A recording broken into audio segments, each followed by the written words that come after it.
Welcome back to another episode on Journey to Authenticity, a podcast helping you to become fully authentic on your journey to success.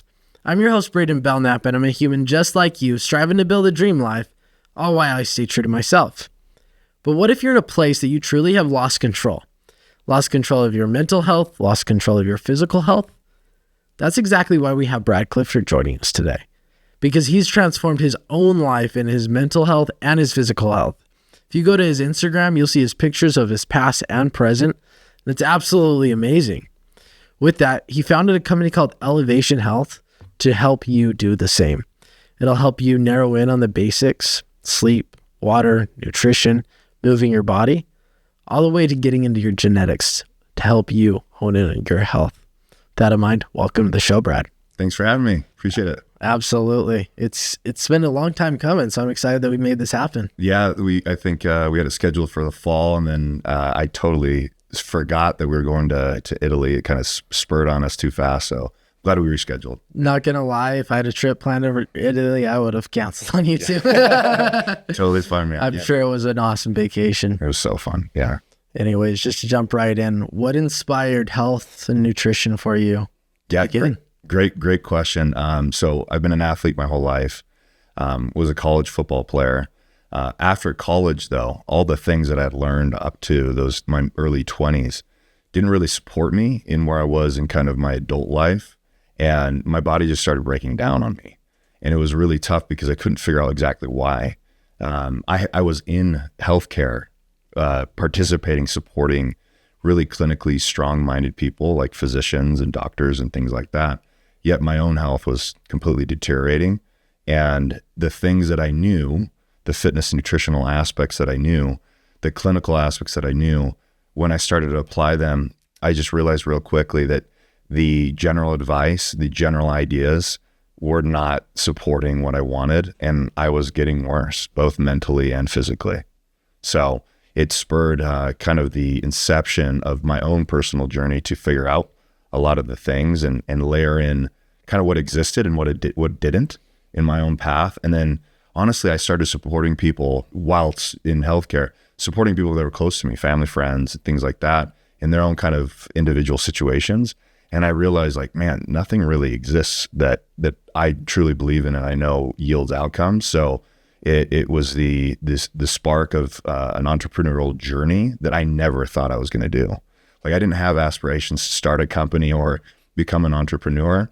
I was building a very successful medical career, and I really, really enjoyed it. However, when purpose and passion kind of finds you, it became undeniable. And I was like, I have to pursue this thing because I know what it does. It's something that brings me so much joy. And that led to what is my company now, Elevation.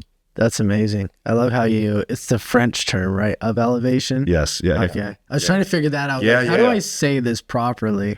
Yeah. So, Google Translate did the job. Sure. Yeah. So elevate, it's funny because it was my wife, it was a word that she loves, and it was something that we've used together as a couple, but it became kind of like a motto, if you will, which it just means to rise. She was a former ballerina growing up. And so like a releve is a ballerina term to kind of like elevate your feet, rise up on your toes kind of thing. And so elevate is to lift up, kind of rise from an energy standpoint. And so it's something that we always had as a motto, and it was just so easy and effortless because it represents all that we do without being overly complex or sounding weird. It was just natural to help people rise in their health. Absolutely.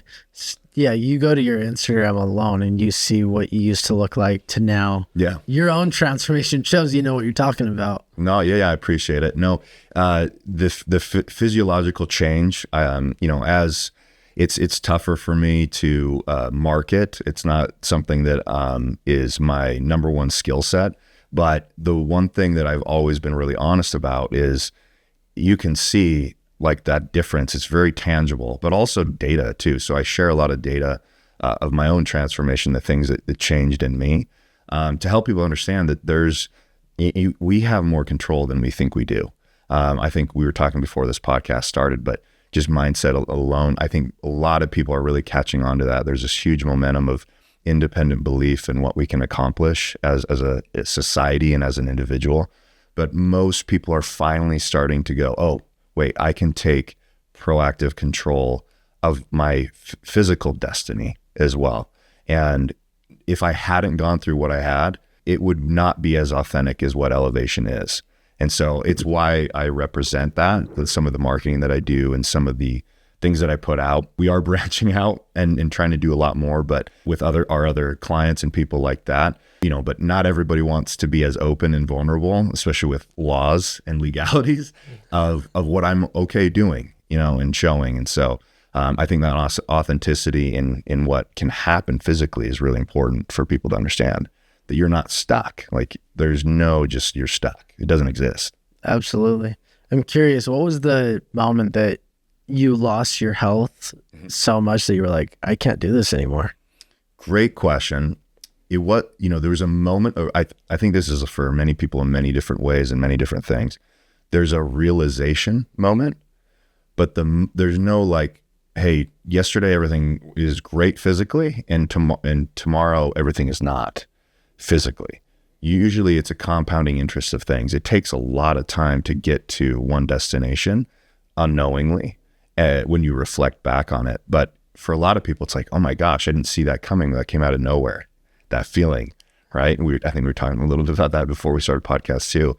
Yeah. So for me, how the realization showed up was I was leading for a large organization in healthcare, a big group of people, had a big team, a lot of responsibility. I was traveling a ton. I was working out. I was eating correctly, and just my body was not responding. My recovery was not responding. And for me, it started to become a mental health thing. So anxiety, stress, and no recovery, no reprieve from that stress and that anxiety compounded and compounded, ultimately until I was starting to have real stressful moments in time, and then they would go down. But the realization was one night I was at home, a lot of travel, a lot of built up stress, a lot of responsibility, a lot of things that we're doing, restructuring basically a whole part of this business. And I woke up middle of the night out of nowhere, and I thought I was having a heart attack. And my breathing was so intense, I couldn't stop it or get it under control. And my heart was beating so fast and so erratically, I thought it was going to blow up. Ultimately, I had to get to the edge of my bed, sat there, couldn't get it under control. And it took me to the ground. It took me to the carpet of our bedroom on all fours, trying to breathe this out. It freaked my wife out. She came over. She sat with me for about an hour trying to get this to calm down. And going to bed after that moment was really scary, because I realized in that moment something was drastically wrong. Like something was really wrong here. That is not a normal thing for 33 and a half year old man to go through. And I didn't know what it was, but luckily for me, I had a lot of clinical resources and I knew a lot clinically. I couldn't pinpoint it though. And so I had to start trying to figure out, why is this happening? What is going on? Well, stress management was terrible. I had no real stress management, but also I had been compounding over time, years of not managing those things, but also not feeding my body with resources to deal with stress as it comes. And so I had a really weakened immune system. I was metabolically completely inflamed in a mess, and no amount of, one hit wonder supplement or thing was going to fix it. But that was my realization to go, hey, there's a real big problem here for me. That's a intense moment. Yeah. And I'm sure you can still think back and think of the emotions you were feeling, the thoughts you were thinking. Yeah, it was scary. I thought I was going to die. It was a scary moment, and it wasn't the only time too. That was a realization moment, but I was trying to find answers, and then I would kind of like, I'm okay. And then it would come again. And so it was a regularity for about 6 months until I was like, real big problem. I got to figure this out and really dive deep into what was happening. I got on anti-anxiety medicine, which is really interesting. And none of what I'll say is to bash kind of the medical machine or acute medical care is the technical term. Like, you go to a hospital, you interact with a specialist physician in whatever capacity they do. I don't want to bash that. Like, I love those people. They're incredibly brilliant people that do so much good. But we have a problem in this country where we deal with symptom treatments. And so I did what I thought I needed to do, which was deal with the symptom, which was anxiety. And so got back on some low dose anxiety medications. All it does is mask some things, and carried on my way. But while I was figuring it out and I dove into this, kind of the true realization came when I was working for a breast cancer genomics company. So genomics is a study of the interaction of how genetics interact in systems against each other. Genetics is individual ways of how DNA kind of operates in your body. And we have so much functionality going on. DNA is the blueprint of what, when mom and dad, that egg and that sperm, embedded code and created Braiden, this one of one individual that's never existed and will never exist ever again.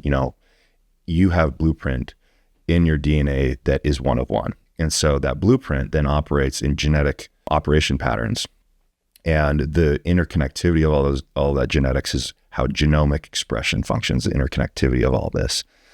So I was working with a breast cancer specific genomic company to figure out how, when you sample breast cancer from a female, you take out that sample of cancer and you can figure out what's feeding it, what's the pathway of how this is being fed, and then what things are contributing to this particular individual's cancer growth. And then for the oncologist or the physician, have real strong data and guidance to pick treatments that will effectively have the best results with that type based off of all that genetic feedback. Hopefully this all makes sense. We're getting kind of like sciencey stuff. But for me, I was going, okay, with this rationality, right? Here I am, anxiety. I'm masking symptoms with the medication I'm taking. But what is causing all this? What's the root cause of all this? Well, if you go into the holistic world, it's, you got to bring yourself at peace and meditation and, center core and heart-brain connections. It's not wrong. It's just, it's part of what makes us us, which is psychology, this whole real experience that we live in our life that's being reflected here. And then physiology, which is the body. Those two things are independently going on, but in complete harmony with each other or against each other. So for me, it was like, okay, meditation, I got really into Wim Hof and deep breath box kind of breathing and things like that to calm anxiety. And it helped tremendously. It was incredible how much those holistic things can help people. And at Elevation, we prescribe those types of lifestyle factors all the time. And it helped me a lot. However, my physiology operates independently, uniquely different than most people. So I was taking general advice, taking supplements. I actually did a post on this the other day, but I started taking supplements that I thought would be like focal supplements and things like that. But what it ended up doing was just hyperdriving my production for brain chemicals in the way that my body specifically deals with those kind of ingredients and hyperdriving the activity. So I was a stressed person because of life, trying to calm that stress with hyper focus and feeding my body like gasoline on a fire that was already going and overdriving my system to the point where lifestyle and then poor choices with nutrition or supplements and things like that, because you hear a lot of advice, cause this master effect of just pure chaos for anxiety.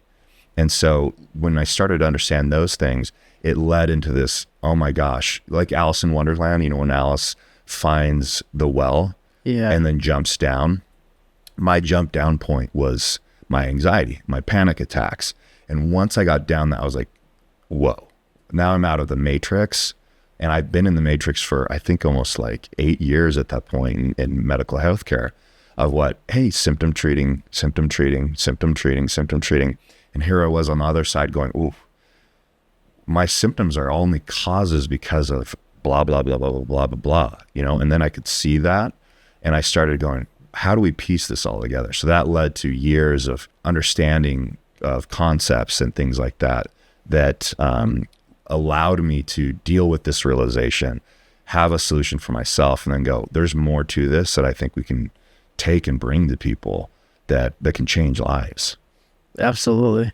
So I'm curious, through this transformation in your own life, belief systems can be deeply rooted. Oh yeah. And being in the quote unquote matrix, right, of the healthcare system, what they teach you, was that tricky navigating of, I believe this, but now I'm trying to believe this? Like, how was that for you? Yeah, it's really interesting because you can, the symptoms and treating symptoms, we as humans, let me back up a little bit to make some sense of what I'm about to say. We as humans naturally like to live in what's called binary thinking, black and white, yes and no, good, bad, because it's just really simple for our brains to congregate ourselves, our experience, and groups of people. Like, oh, that person's bad, so I'm good. Here's other good people, kind of, yeah, right?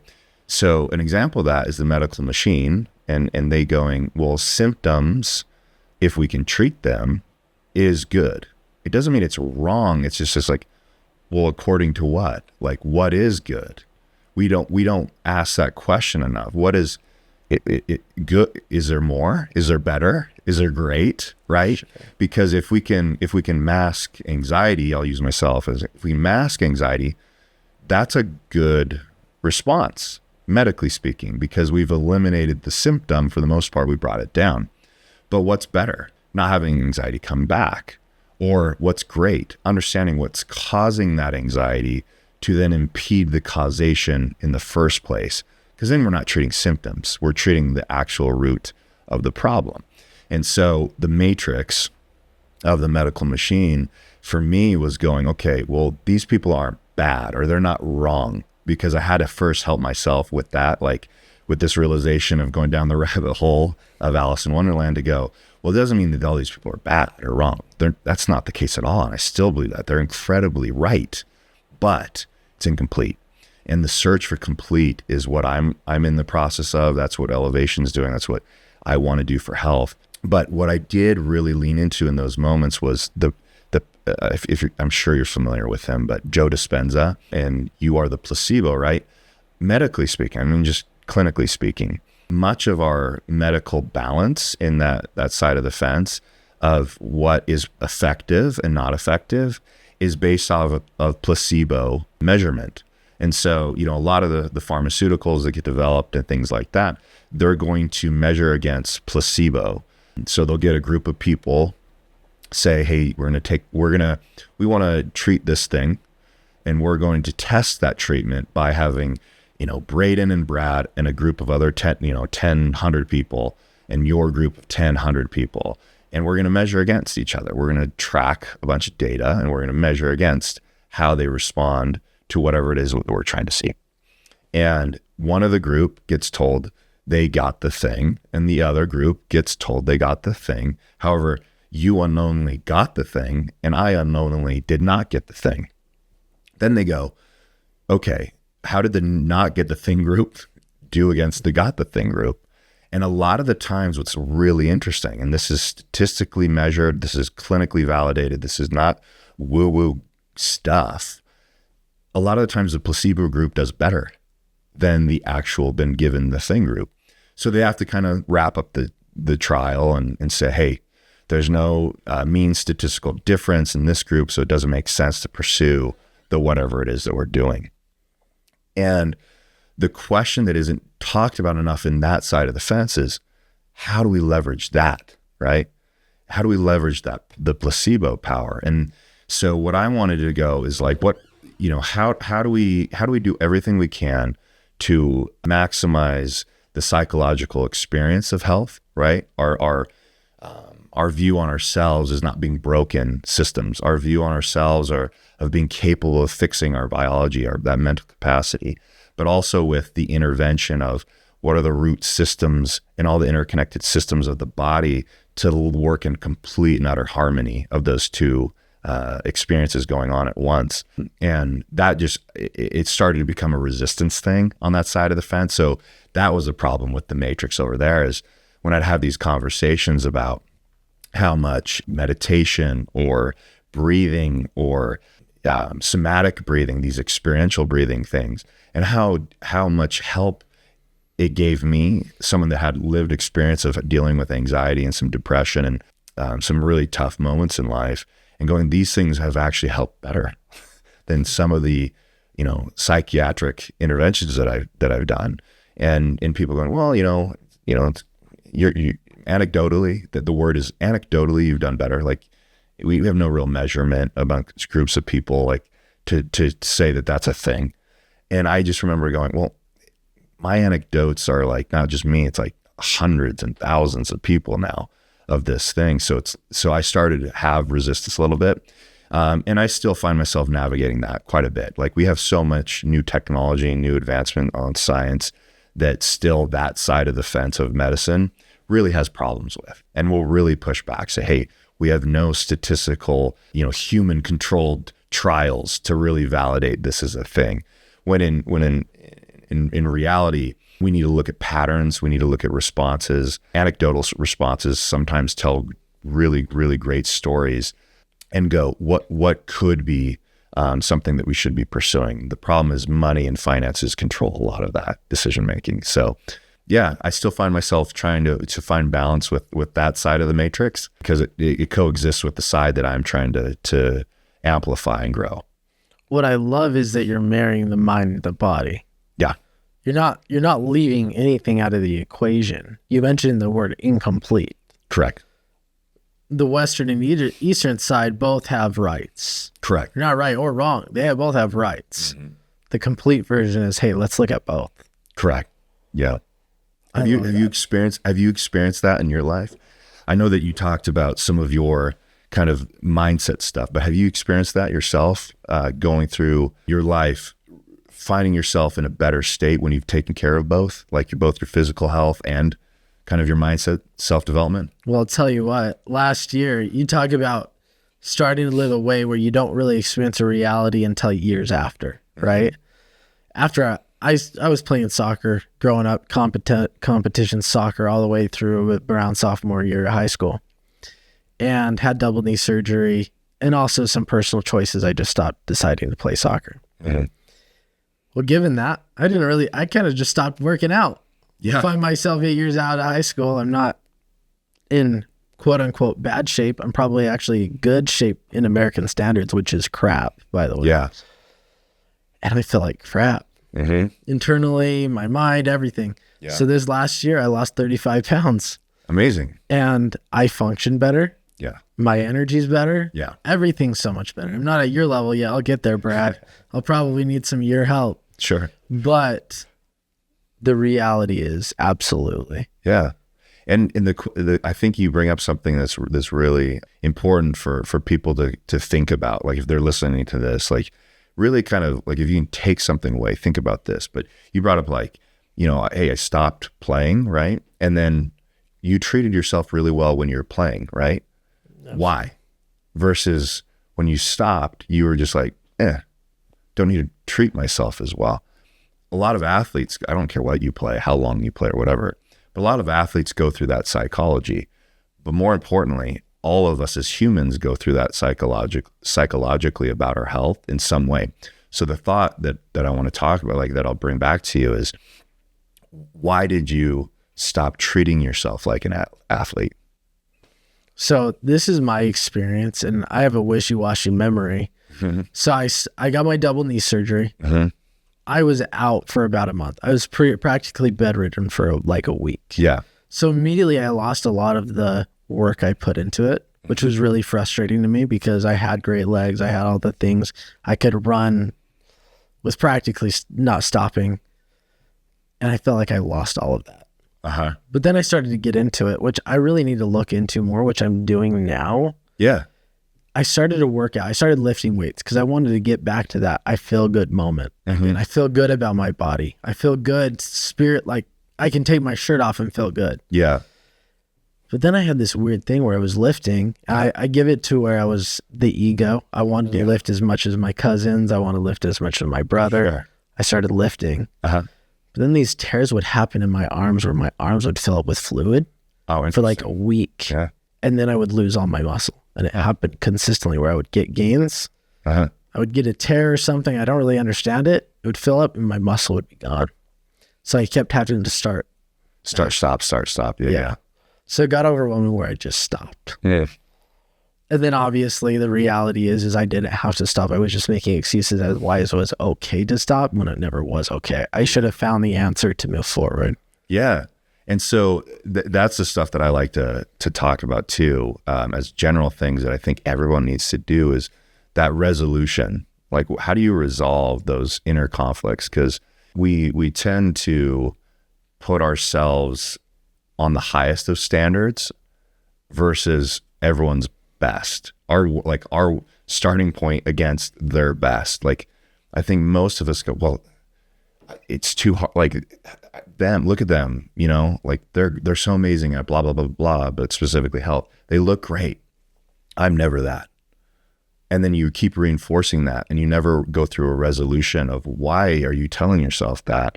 Why are you making it about something else? Most of our desire when it comes to health tends to be aesthetically like a shame guilt experience where we go, you know, I feel bad about myself, so I want to look good, right? When instead I like to talk about, like, from a very self-love practical standpoint, that if you asked the question, you know, like faith-based, kind of like if you believe in God or higher power or something like that. If you're somebody that believes that you are unique, you know, son or daughter or whatever, or creation of God, however you want to phrase that, or have your faith about it, how can you not think that you should reflect that being in everything that you do from a compassion and self-love standpoint?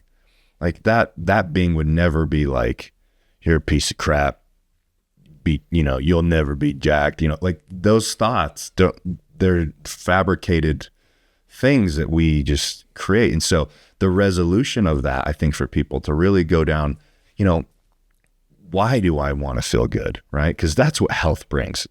No one can argue that. Like, if you're in better health, you feel and operate better, period. Statistically, 100%, you are in a better position than if you are unhealthy. No one can argue that. So if that's the case, why can't you care about yourself to feel that way, to operate that way enough from a compassion standpoint to chase that? Because the progress to it never ends. Like, clinically speaking, our biology, like how our body changes, every single day this biology is changing. It's something that we preach at Elevation. It's why we do the testing we do.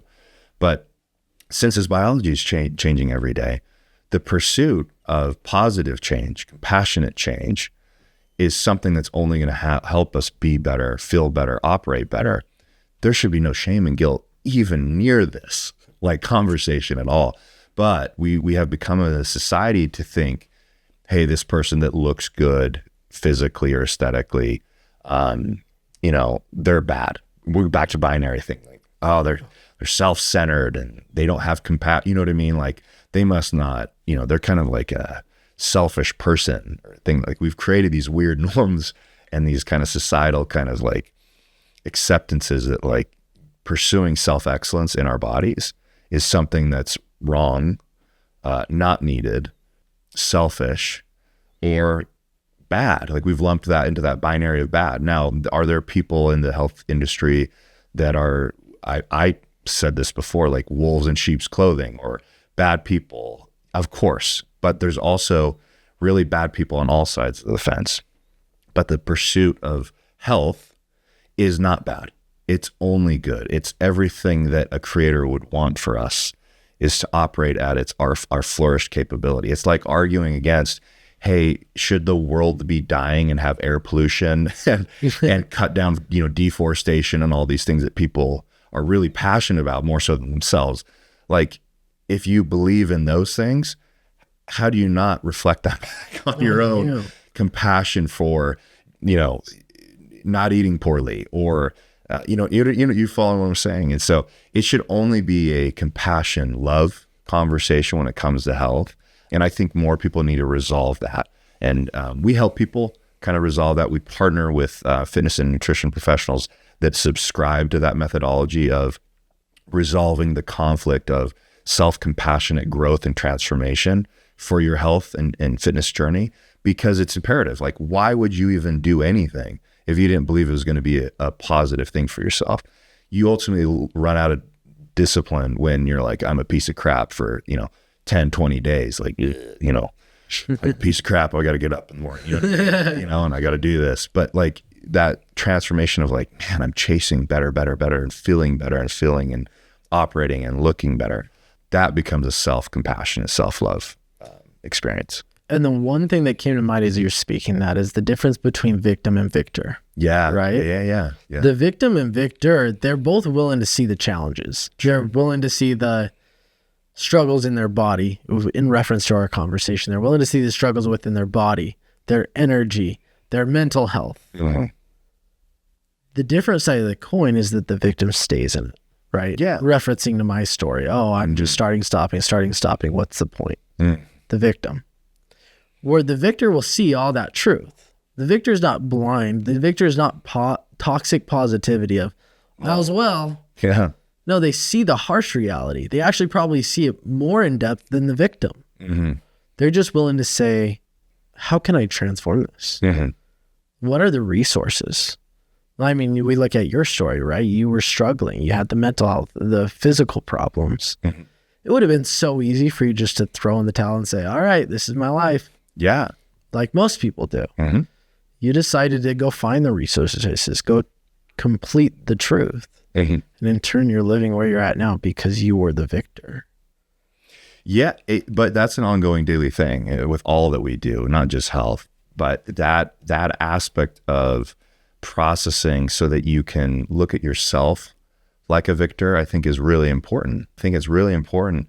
And that's the hardest part for people to do because they can't see the finish line from the start of the race. They're so hyper focused on, hey, measurement against this other person. That's great for starting to get like walking up to start the race, right? The fact that you started the race, that's great, but that's only starting the race. So many people go to that starting line because of outside external influence. Like, oh, my buddy looks great, or wow, my sister looks really different. Why? Then they're like, okay, I want to go to the marathon and let me go to the starting line. But then you start the race. If you keep reflecting and referencing that the whole time, you will never accomplish your goals to the extent that you can, because then you are measuring yourself from the starting line to their finish line. Does that make sense? Absolutely. And so you eventually go, when you're not reflecting exactly as they are, you then can influence yourself with victimhood thinking. I think of it more of negative self-reinforcement or shame, guilt, lower vibrational reinforcement, because that's not how placebo, let's talk again scientifically, clinically, placebo cannot operate from a low vibrational standpoint at all. You can't. Placebo operates from that high energy of self-compassion, love, belief, abundance, thinking.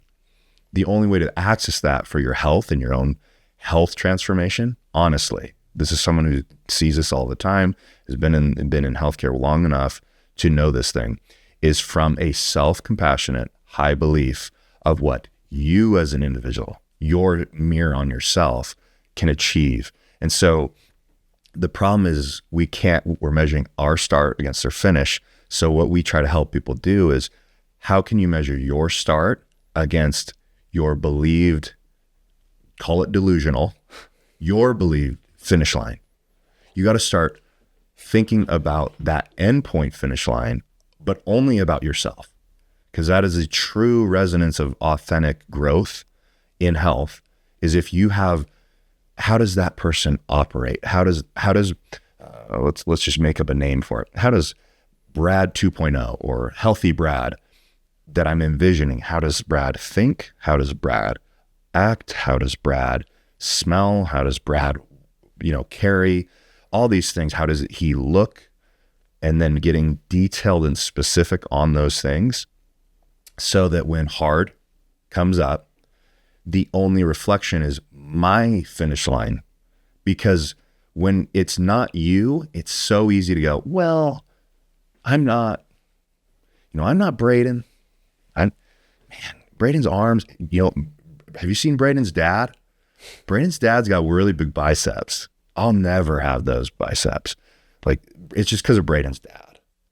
And that way of thinking, because I want to make this about health, that way of thinking will get you nowhere. It will matter-of-factly get you to a limitation. It always does.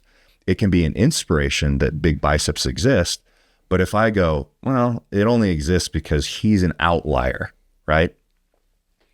What I try to help people understand, because I've lived it, is if you can create how you, in your highest version of health, operates, and all those details I kind of listed out, then when hard comes and it's like, this kind of sucks doing this workout plan or what, name whatever, this sucks eating, or putting down that Twinkie or whatever.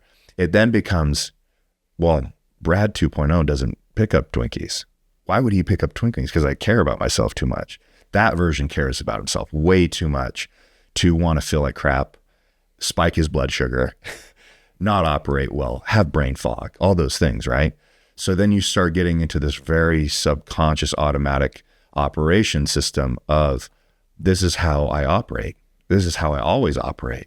And then when you compound weeks and months and years of that thinking, only reflecting on your highest version of yourself, you then can look and operate and become radically different than anything you've ever become. And I can say that matter-of-factly because I've seen it in so many other people, but I say it so authentically with pure belief because I've done it. I've done it. I do it. I have friends that joke around like, oh, there's Brad's, lifting up his shirt again. I put that on my stories on purpose. The reason being is because I want people to understand I was a person that my best friend in college, right? We lived together. He is a fitness model now. He does tremendous things. He's one of the best people on this earth, and he helps so many people in fitness. His name is John Peel. I'll name drop him. He's one of iFit's top fitness influencers. He takes people on retreats. He's incredible. I love him. But John and myself, we were roommates, right? And we were college teammates. We would compete all the time, not against each other, but compete all the time for our best version. John had high belief in what his body could do and look like though. He was our team would joke, 3% peel, all year round. He just would look shredded. Here he is, this handsome dude in college, just shredded. And we joke. And then when it would off season work out, I was a bigger guy, but I was like, well, have you seen John's mom? Have you seen John's dad? John has really good genetics, John all these, right? Because his finish line was what I was measuring against. I hadn't had a six pack my whole life since I think I was 14. Right. And then when a high school athlete, all those things, I was in shape, but I never looked quote unquote shredded, right? There's that aesthetic look. The reason why I post what I do now is because here I am almost 40. For 3 years straight, I want people to understand I don't have any aspiration, nor is it healthy, by the way. I want to clarify this. Nor is it healthy to be in single digit body fat percentage year round. It's not really healthy. You're going to have cortisol issues and things like that. It's not going to be metabolic healthy to be that lean. But I now have a six pack almost every single day of my life because of the way that I live elevation and systems that we have. And it has to do with, one, a belief system, the interventions that I have to overcome my body's natural biological inferiorities that are not natural to someone else's genetic makeup and things like that I have to overcome and reinforce a natural process to be better, or that's slow or sucks. I have to reinforce that natural pathway to be better.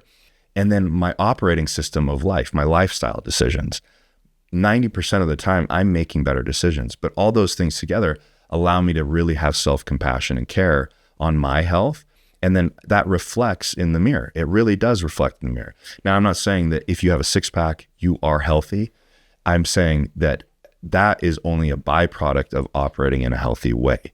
And so it's also a reinforcement of myself of this is who I am. But that version was my 2.0 version or whatever you call it, that my finish line was at. It took me breaking away from, well, John Peel finish line of like 6-pack type of thing. Like, this will never exist. I'll never be that guy to have like a 6-pack. 2, now my finish line is my finish line. I only compare my physical endeavors. Like I love practicing jiu-jitsu now in my life. I only compare my physical endeavors against what I believe are my highest potential capabilities. Influence is great. Wow, look what's possible. But if I measure my performative growth or my health capacity off of my bad days versus their good days, you will get into that victim-victor kind of situation and go, what's this even worth? Like, this isn't even, I could never be Braiden at that. Like, you know what? I just give up. You follow me on this? Absolutely. That is the biggest thing that I wish that people would understand. If they could break into that placebo harnessing of that, but redirect it to the resolution for themselves and their starting point versus their highest version of themselves finish line. Absolutely. And I'll just compare that to my own life. Yeah, I mean, we talked Joe Dispenza. Yeah. But when I first started to transform my own life, I shared my story with you at the beginning before we started this podcast. Before I even began coaching or this podcast or anything of that nature, I looked at Joe Dispenza, I looked at Jay Shetty, I looked at Tony Robbins. I could go on. Yeah. I needed that inspiration, right? Of course. You need to know what exists. Everybody needs inspiration. Okay. The best way to get started is that inspiration. Correct. The truth is, I rarely go and listen to other people's stuff now. I listen to my own stuff, my own work. Yeah. It doesn't mean I don't learn, right? I watch your videos. I'm learning from you. Selfishly, I love this podcast because I get to ask all the questions I want. Yeah. You have to start with inspiration. Yes. But after you get the inspiration, you have to start with you. And you got to finish with you. Yeah. Or we talk, I forget if this was on the podcast or before, we talk about the celebrities that quote unquote make it and then aren't enjoying themselves anymore. Mm-hmm. If you get inspiration and you start with that, but you end with your own end in mind, you get to the end and then you reap the rewards and you enjoy the fruits of your labor. Mm-hmm. Instead of then just finishing, well, I accomplished my goal, but it wasn't as good as Brad's. Right. It's such a good point. I have kind of explored this concept of like joy, happiness a little bit recently too, because this applies to health, but also any endeavor. You know, joy is going irregardless of where I'm at in any comparative standpoint. I am having a positive experience with it. Happiness happens to be kind of more, I think, about contentment in a way, where it's like, you know, the goal gets accomplished and then you're happy about that. But you could also be like, to your point, you could be like, if it's authentic happiness, you're like, man, like I did this for myself. I'm so proud of myself. If it's inauthentic happiness, you're like, I hit the goal, but then it reflects to, oh shoot, I only did that because my mom hated me, or, you know, I had to prove Uncle Joe wrong. You know what I mean? Like he called me an idiot my whole life, or this is one thing to the starting line thing that I have to remind myself to as I go on my meditations and processing my growth journey is the need for like revenge is only good if it helps you get to the starting line of the thing. Ultimately, it will sabotage you at the end of the race though, because if you accomplish the goal just to middle finger somebody, you're not going to have pure joy around it. You're going to have an accomplishment of proving people wrong, but then how does that sit? That's just a lower vibrational energy. So like the contentment of it is not going to be nearly as good of, you know what, I middle finger and get started, but then I connected why that pursuit was a healthy pursuit. And then when I got there, the feedback, that joy feeling, that high vibrational feeling is only centered around your creative spirit and the things that are important to you, rather than a prove them wrong kind of end goal. Because I think that's where a lot of people get discontentment, is they're fulfilling, like say it's a high money goal, a high net worth goal. they've grown their businesses, or these celebrities that have done these things and they get it and they just feel empty because it's not worth, there's no real deep worth to it, because the worth was just to prove this person wrong, or that when I get this, I then will love myself. The reality is if you can figure out how to love yourself, that's why I say with health too, it has to be on you, is if you can love yourself during the journey, you will love yourself more at the finish line. And then there'll be another starting line.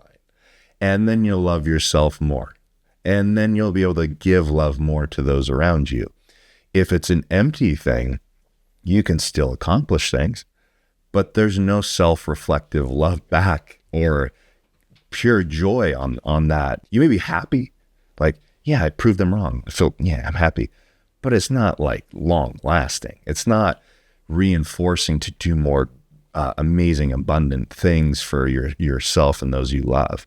And those are the things that I kind of meditate a lot on, is we can all get lost in this kind of like proof, external proof, or revenge, or, this person wronged me, therefore they're bad and I'm going to, do them wrong or whatever. But unless it's for kind of a self-reflective propulsion of love to accomplish things, it's just not worth it, I think, in the end, in my opinion. I would agree with that. And you're talking about all pieces together at the end. It might not make sense why I'm telling it, but I talk about the life vision, right? That's your end goal. That's the end of the finish line. Mm-hmm. That's how do you want to be within yourself, your spirit, mind, body? Mm-hmm. How do you want your relationships to look? What kind of impact do you want to make in the world? You have that vision for self of, this is my finish line. It's not based upon anybody else's. This is your finish line. Mm-hmm. Then we have the sub-achievements, right? The goals, the six-pack, whatever the case is. Mm-hmm. Well, Psychology 101 is that a trigger creates a thought, creating emotion, creating a behavior, creating a result. And that's an endless cycle. And you can choose to opt out of that cycle, or you can choose to create new cycles. We're talking about happiness, joy, gratitude, all this stuff, even anger or sadness. All of those emotions can serve us, or they can also be non-serving. Mm-hmm. The one thing that's long-lasting is fulfillment. Mm-hmm. And when you build your life vision, or any vision around your life, around fulfillment, when you get there, you'll remain fulfilled. Yeah, I agree with that statement. I think that's really well said. But when you're basing an end result off of an emotion, like I'm proving so-and-so wrong and I'm going to be happy, you'll accomplish it. It's going to be short-lived. Yeah, I think you'll be let down. And I think that's your whole point of like these celebrities. I think that they're the external validation, or the, if this, then that. For me, like, if it involves someone else making you feel happy to give you that worth, it just will be short-lived. And so your health, I think that's why I keep framing it like that, is I think most people, it's easier to judge other people because you have to come to an understanding with yourself that, like, I'm not treating myself well. That's a hard thing for some people to do. Some of the advice that I've given friends over the years, because I've done it, is if you, health or not, but if you feel like you're hiding some things from yourself, and you look at yourself in the mirror in solitude, like truly into an actual mirror, and you have a conversation with yourself, it can be uncomfortable if you lie to yourself. I think a lot of people lie to others, and it's easy to do that when you're like, if I'm looking at you and telling a lie, it could be easier. But if I'm looking at myself and have to repeat it like 10 times, you're going to feel that you're just full of shit. You know what I mean? Absolutely. And so again, I think it's easier to judge other people, make excuses, those things, specifically to health, that you're not, because you're not treating yourself. You're not treating yourself when you get that kind of feeling. You're not treating yourself how you should. But the guilt shame can only happen to get you to the starting line. I'd rather people have inspiration and be like, oh man, that's possible. And I'd rather them be like, start from that higher energy, because it's easier then from that starting point to then frame yourself on what that highest version can be and take the steps naturally to reinforce everything you just outlined, the triggers to the emotions, to the behaviors, to the reinforced patterns, which become programs, and then they become automatic. If it's a negative feedback loop, they just are not self-serving, even if they become automatic. And that's where you get, I'll talk about this. You get some men that are in like, I can't remember, there's like a joke term for it, but like women, if they starve themselves, some women are like, oh, hey, if I starve myself, then aesthetically I'll look better. That's not health. Like, you're not healthy. But the same for men. They're like, hey, if I just look jacked, I'm going to be, I'll love myself. And the bigorexia, I think, is what I'm looking for. I think there's like a joke term for like bigorexia. And so, you get guys taking, I think, in your age kind of group, like you get a lot of these guys that are like, well, I'll just do trend for a little bit. You're going to harm yourself. Like, these are substances that will have negative effects on you that your body doesn't recognize. They do not know that coding when you're putting in. So I liken that to like in the placebo power, you're starting from these negative things. They can cause results, but not the way that are long lasting or positively going to affect you. Does that make sense? Absolutely. And so I have to have these conversations clinically all the time about like testosterone replacement therapy that we use, and most really good clinicians use in preventative medicine. When you're talking about hormones, testosterone therapy, we use a version that's called bioidentical, meaning the body understands the chemical structure of it exactly the same as if we produced it ourselves. That's a different thing than some synthetic chemical concoction the body receives and goes, what the heck is this? And then they have to, it's operating in all these ways, and you got to, let me control the chaos over here and make sure the heart doesn't, the heart doesn't get too big and they get a heart attack. And I liken that to these mental games of, if you start with these negative things, you can get jacked if you take you can. Yeah. That's what it does.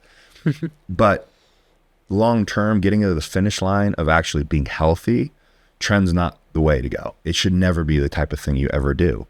But when you start an endeavor from a negative feedback loop and continue with that negative feedback loop, you end up like these people that you brought up, these celebrities that feel unfulfilled, or these billionaires that have they've ruined their families and they have no one to share any of their time, freedom of time, experiences, or any of the resources that they've acquired or assets with anyone, just themselves. And then they become, really sad.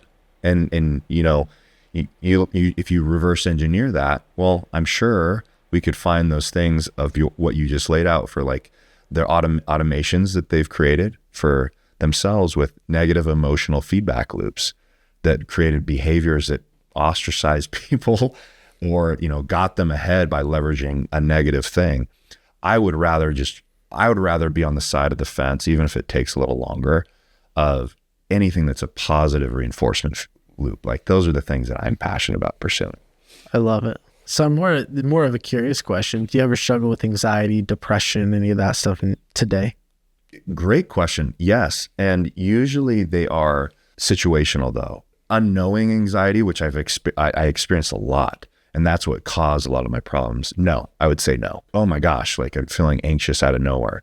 I lived, no joke, probably 33 years with that on and off in different realms, not knowing why this is happening. I don't deal with that anymore. Situational anxiety, no one can run away from that. There's no biohack to eliminate the fight or flight response on people. There's only mitigation and proper usage of that part of us as human beings. So I do have anxiety, but a lot of that comes down to, how do I frame it in my mind? Am I starting to feel it take a couple of days of it? Well, then I'm looking into the data for myself. What am I eating? What am I doing? Am I lack of sleep? All these things, like on my checklist of things. And then I can pinpoint, rational things, but like completely caused anxiety or things like that. No. Do I feel low on days? Of course, but not nearly to where I was, prior to elevation, but also to kind of the own self-development and in trying to really reinforce the placebo. I keep going back to the placebo word, but the psychology of lived experience. Like, how do I view my life? Those things. I call it placebo because it's like kind of a fun clinical association with elevation, but how do I live my life? How do I perceive my life? All those things.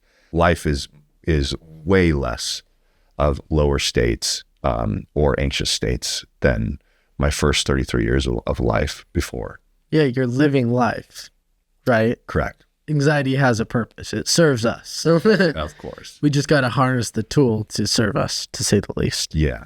If you're always feeling like a saber-toothed tiger is outside your den, though, that's not healthy. And that's what I had a lot of in my life. Or, depression. I think a lot of people will sit in those low states and then they're there and they're stuck there. To get out of depression, it's all of these experiences are two halves. It's how are you dealing with it psychologically in your lived experience? Are you living, trying to work through that side of it, that health side of it? And then there's the physiological experience. I don't care how mentally strong you are or how much mindset control you have. If your physiology is broken, it's only going to make it harder to deal with. But it's the exact same on the flip side. So you could biohack all the way through to make your physiology at its most optimal function. And if you still think through life, through your filter of those negative feedback loops of low self-worth or a victim mindset, then it's going to be a problem as well. You're going to have more depressive days. Absolutely. So there's so much good information here, Brad. Thank you so much. If we were to sum this up, using elevation, people need to go to you, of course, because this stuff for a reason. You've had years of experience and you've worked with people beyond yourself to help with this process. Sounds like your wife has had a big part in this as well, which is amazing. Got my wife over here. Yeah. All us strong men need good women in our life, and vice versa. Yes. I am nothing with what I could be without her. Yeah. Yeah, that's the reality. That's when you have a good woman. Yeah.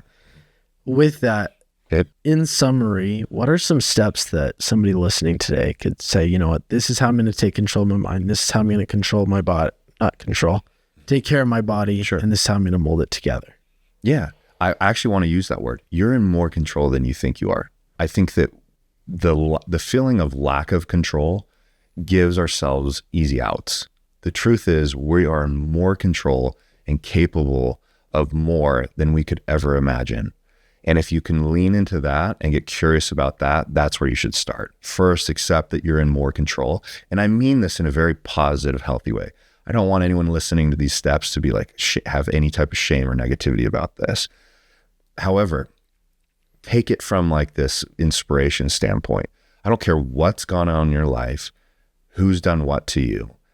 You have so much more potential than you're telling yourself right now, and control over that potential than anything you've been telling yourself over however many weeks, months, or years. So that's starting point. Get curious about that though. Start getting curious about the things in your life that you would like to improve. So for your health, if it's really easy ones, and it's why we reinforce these things at Elevation too. If you're not sleeping, you have complete control over the intentions and the environment for sleep, the time and length. First thing you should be doing is optimizing your sleep. The second thing that you should be doing is that you have complete control over and high potential of yielding returns is your nutrition. Start getting curious about your nutrition and making good decisions. The first decision that's universally something that I could tell everybody without it getting so much into the individuality is whole foods. Stay away from as much processed junk as possible.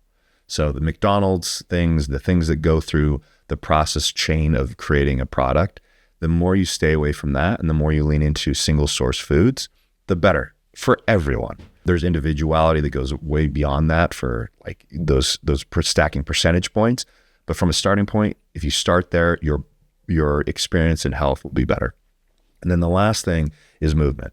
So when we talk about movement or exercise, there's two forms of it. You have the ability to withstand life's things that get thrown at you from a standpoint of injury or immune system.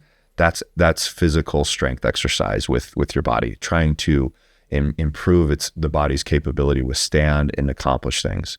The other part is your ability to endure the compounding effects of life, which is endurance. So your aerobic capacity, your ability to recover your breath, not get overly stimulated and then feel dead the rest of your day. So if you focus on improving your endurance and your aerobic capacity, as well as your strength and your anaerobic capacity, those three things, sleep, nutrition, and exercise, just those basic things, your life will improve.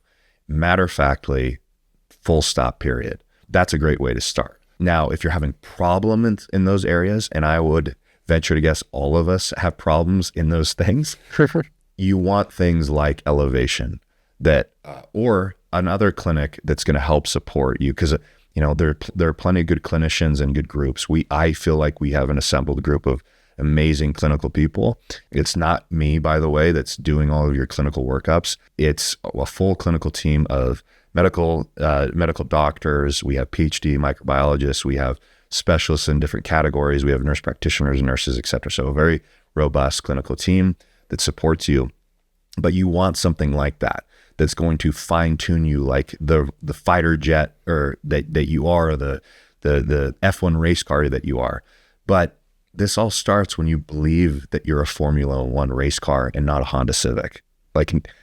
That's what I want people to believe in with that high vibration is, if I can leave anyone with something, and we'll just use the analogy of cars because that's what I'm on right now, is if you think you're a beat down 1980s, coupe DeVille, and that's all you're worth, you're going to treat yourself like that. But if you truly can envision that the highest form of you is like the top of the line, top 10, you don't have to be the best, but like top 10 type F1 race car, you're going to start making decisions and reinforcing behavioral patterns, even when tough things arise, to operate like an F1 race car. And that's why all those other things will become easier and more refined over time. But you need help. And that's why Elevation exists. We help uncover the hood of that F1 race car so that you know all the details and why things are happening, so that you can apply the strategies over time that are going to help you. I love that. That's powerful. It's I'm more intrigued now. Do you ever eat sugar? Do you ever eat processed foods, or is that out of your house, out of your life, period? No questions. Most is out of our home, but I'm not 100% all the time. I like to live a life that's about 90-10%, especially with my dietary intake. But I eat cake, on birthdays every once in a while. I don't eat sugar a lot. I have specific reasons why I don't a lot. I don't eat certain things. I don't eat a lot of saturated fat anymore, a lot, but that's specific to me and some of the genetic makeup that I have and my genomic expression amongst other systems. I don't want to have a heart attack when I'm 60. And so that's why I don't, but saturated fat is not bad. It's just bad for me. So, things like that. But most of the time I'm eating about 90%, hyper individualized, but I like it. My wife makes a cookie, man, every once in a while. That's incredible. I got to eat it. She'll do about once every quarter, and I'll just, I'll have a couple. Well, that's fine. That's fair. It's good to know. And, it helps because that's a good cookie, especially when it's homemade, man, from the wife, when you didn't have to make any of it. I'd put my wife's cookies up against Chip or Crumble or any of those. She's got an incredible. Well, now I got to try them. Anyways, so the one other question that I had, and honestly, this is where, full vulnerability, and this one sitting over here could help. Yeah. What's the simple process for food prep? Food prep. Because I feel like that's personally a big thing, that excuse. Yes, I hear it. I'll put my hand up. That's where it gets overwhelming for me specifically. Totally. End of day's work's done. You don't really want to make dinner. Mm-hmm. In and out's easy. Protein style. I know you're going to be like, no, that's dog crap, Braiden. Stop making excuses. But that's just where I'm at, truthfully. Well, it's not dog crap. So I don't want to, again, we're not the perfection thing. Sure. that we just talked about, the finish line, all that stuff. No, I appreciate that. no, Thank you. yeah, well, I want to reinforce because I don't want negative shame or anything, guilt around it ever. But the truth of the matter is, I eat protein style, animal style, protein style, In-N-Out burgers every once in a while. Sometimes I do a little bit more than I should in certain weeks or times and periods of the year. But the 90% of the time that I'm referring to is it's just like anything in life. How do you, if you don't prepare to win, like you'll prepare to fail. And so it's all in the preparation. So it's not that you have to meal prep every meal, although that's a great strategy and some people do it. I personally don't. I prepare strategic types of meals and foods in my fridge and stay consistent with those things. So certain things that we do is for me, because I just talked about, I don't want to have a ton of saturated fat. Again, I'm not saying saturated fat's bad. It's just specifically to me, it's one of the strategies that I do. So I don't tend to have a lot of fatty red meat in our home. So we have lean cuts of red meat. I have a lot of chicken. I have a lot of turkey and things that I like. So it's first, what do you like? Making a list of all those things that you like, and then from whole sources. So then you want those sources to be the best quality that you can afford. Everybody is on different budgets and different situations, but you want to pick the highest quality you can. So like eggs, for example, luckily now we have so many egg choices, but you want it from the best source that you can, preferably from a particular chicken that's not stuck in cages all day, that can roam and pick bugs and things and walk around, that has a good life. Their yolks tend to be more nutritionally dense. So you want things like that. So when I'm talking about the hierarchy, but an egg is a whole food, right? It's not a processed food that's going through the manufactured machine. So you want as many of those things as you can, and then have a strategy of like, hey, I like to make XYZ. And if you can get 6 of those, then you're just circulating them through the week. So you don't need to have crazy, Tupperware set things. If you work at home, it's easier to do. If you work at an office, then maybe you want to plan out, hey, for breakfast, I just have my stuff that I make at home, and then I take my prepped meal, to lunch at the office, and then, dinner can be at home. But you want to have those things that are circulating. But whole foods, single sourced, and then having a list of all the things that you like and having enough of them, you're gonna win 90% of the time. A lot of people think that you have to have like completely fresh stuff too all the time. We have tons of frozen things. That's a great way to strategize, because then things don't go to waste, in that week period. So you just want to stack the strategy lists of, what do I like? What are the best sources that we can, for our family, do? What are the meals from those sources that I like, that like, I'm salivating thinking of these things, right? Then you're more likely to do it. And because you'll keep doing that. So for me, I literally rotate like 3 things for breakfast. It's Greek yogurt and blueberries almost every morning if I need something quick, or like eggs and some form of like avocado. Sometimes I do light potatoes, things like that. But I'm usually rotating like 3 different things every morning. And then for lunch, you just want something that's systematic and automatic. And then we're way more eclectic for dinner. So our dinners tend to be a little bit more different as we go. And it's because I got a great wife that like loves to cook, and she makes some incredible meals. We're trying to post some of those things too for people to understand. Not that like we're chefs or like we want to do a cookbook, but like help people understand like we don't need to make this harder than it needs to be. You don't have to be really like bland in what you make. Like you can make really great nutritionally dense foods that are healthy, that taste good. I love that. And through this entire conversation podcast, you really highlighted that it's just simple. The reality is, we know we need to get good sleep. We know we need to drink good water. We know that we need to eat healthy and not eat processed foods.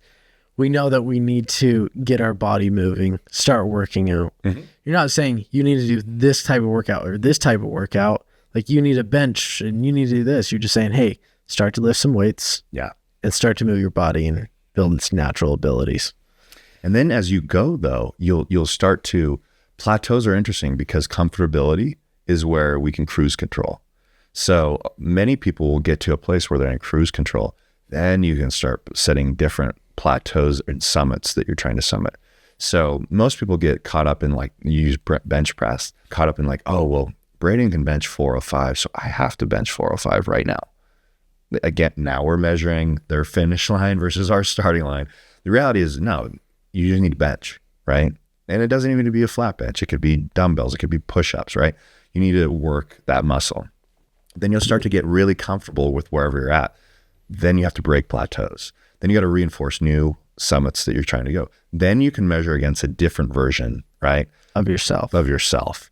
So one thing, like it's crazy. I'm benching more now than I did when I was a football player, but my intentions and my belief systems are way different. So I attribute that to that too.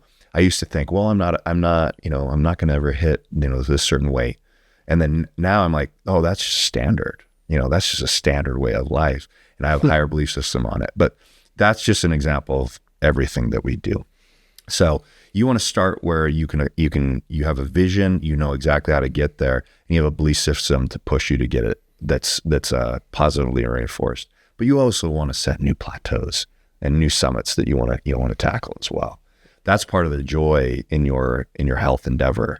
But that's the joy in any endeavor, business endeavors. That's where you see serial entrepreneurs that accomplish big things, and then they're like, I'm gonna do another thing. That's because this summit's so fun and enjoyable.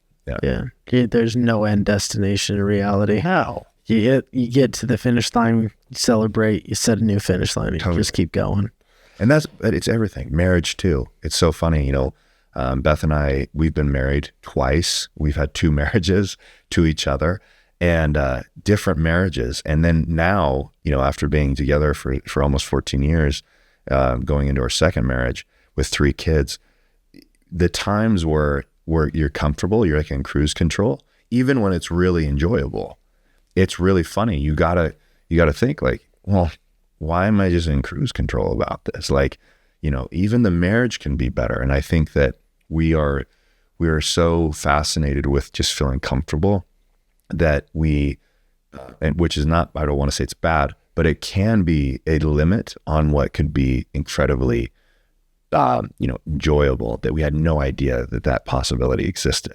And that's in everything, marriage, relationship, friendships, business, and your health. That's why I'm so passionate about health though. Absolutely. Fun fact, I didn't step foot in the gym to lose my 35 pounds. That's great though. I love hearing a story. Now, I think most people understand, like, I should go to the gym, but I love hearing that story too, because I'm sure it was it dietary and what you said, sleep, drink water, get your body moving, dumbbells right here. I love it. Yes, that's powerful to reach the new plateaus. Yes. Am I gonna probably have to go to the gym? Probably, absolutely, unless I am. So that's an incredible story, man. I mean, and I think most people that are listening should really reflect and get curious about that. Is like, no excuses. Well, I can't go to the gym. Like, okay, Braiden didn't. He lost 35 pounds. You look good, right? But there's another level to it. Right? Exactly. But no guilt, no shame. It's a plateau. But you got to pursue it. You want to pursue that for yourself. But I think we put these dumb self-limiting, I call them dumb because they are dumb. We put these dumb self-limiting beliefs and governors on what we're capable of. And I don't want anyone to have those when it comes to health. And I don't want to allow people to perpetuate those things too. Like, there's this weird movement that makes no sense for me, where people are now saying that there are people that are just genetically obese. No, I will never allow that to be a thing, ever. That is medically, clinically not a thing. Now, is that person expected to have a 6-pack and look jacked and all those things? No, I'm not saying that. But we need to stop perpetuating things like, I don't have time to work out. Well, Braiden lost 35 pounds and he's feeling better, operating better because of that. That's truth. You didn't have to go to the gym. I think that's great. So I want to reinforce that story because that's really good. And the next plateau is probably going to the gym, right? Yeah, sure. Starting to get more jacked, getting arms like you. The inspiration. No, I got to go set my own vision and go execute.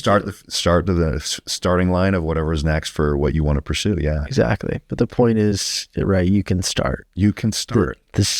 Stop telling yourself you can't. It's simple.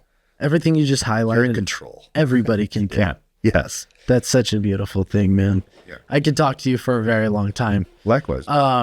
Just as we come to an end of the podcast, I have 3 main questions here for you. First one is, what is your definition of an authentic life? And I think your ability to not have resistance to the things that you say, do, and think. Usually the feedback of like resistance is something's not in alignment with your authenticity. So I think living an authentic life is reflecting on the resistance of why something you do say or act in a way, do say or think, is bringing up that emotion and getting curious about it. Not shame or guilt, like you're a bad person or you're now inauthentic, right? You're an inauthentic person. Like, no, we're all pursuing the highest form of authenticity, and that changes. But getting curious about the resistance when it pops up and then trying to resolve that resistance. I think that part, that was the first question, right? Yep, correct. Second one was, which I love that answer, by the way, we are forever evolving. Yeah. Just to shed some insights on this, as I've been coaching over the last couple of years, it's so often that I hear that people feel inauthentic based upon their past. Oh. I was doing this and I don't like to, but I have to keep doing it because I've dedicated this much time to it. Or I had this belief system, quote unquote, kind of like you. I had this belief system, now I don't. So I don't know if I am authentic anymore because I don't know if I'll be different tomorrow. It's like, no, you can always bring your past with you. There's always learnings. We don't want to forget the past. We want to bring it with us. Mm-hmm. We just want to drop off the things that don't serve us any longer. Absolutely. I learn from them. And anything you dedicated time to, whether it was a career, a business, a relationship, as long as you bring the good with you, you're never wasting any time. Yeah, absolutely. Authenticity is being able to look in the mirror, like we talked about, and not lie to yourself. Mm-hmm. It's being willing to look at your spouse and not lie to her.